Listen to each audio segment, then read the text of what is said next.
આપણે સૌ જાણીએ છીએ કે સમગ્ર ગુજરાત રાજ્યમાં આપણા સૌના માટે ચિંતાનો વિષય અત્યારે ડ્રગ્સનો કારોબાર, ડ્રગ્સનો નશો બન્યો છે। જે રીતે ગુજરાત રાજ્યની અંદર રોજ લાખો કરોડો અબજો રૂપિયાનું ડ્રગ્સ પકડાય છે અને એનો શિકાર આપણી આવનારી પેઢી એટલે કે સ્કૂલ કોલેજના વિદ્યાર્થીઓ બની રહ્યા છે। ત્યારે મારું કેમ્પસ ડ્રગ ફ્રી કેમ્પસ આ ઉદ્દેશ્ય સાથે NSUIએ સમગ્ર ગુજરાત રાજ્યમાં એક ડ્રાઈવની શરૂઆત કરી છે। એને આપણે સૌ સાથે મળીને સમર્થન કરીએ। આવનારા દિવસોની અંદર ગુજરાતના તમામ કેમ્પસોમાં જઈને NSUIના મિત્રો વિદ્યાર્થીઓ પાસે પ્રતિજ્ઞા લેવડાવશે કે અમારા કેમ્પસમાં ડ્રગ્સની બધી અમે ઘૂસવા નહીં દઈએ।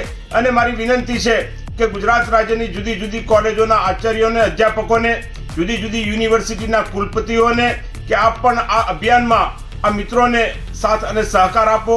કોઈ પણ મા બાપ, કોઈ પણ વાલી પોતાના વિદ્યાર્થીને તમારા કેમ્પસમાં જ્યારે શિક્ષા લેવા માટે મોકલતો હોય પરંતુ આવી ડ્રગ્સ જેવી બધીનો શિકાર બને તો એની સામે આપણે સૌ જાગૃત રહીને સૌ સાથે મળીને એક સહિયારો પ્રયત્ન કરીને ગુજરાતના વિદ્યાર્થીઓને જાગૃત કરવાનો કામ કરીએ અને NSUIની આ જે અભિયાન છે એ અભિયાનને સાથ અને સમર્થન આપીએ।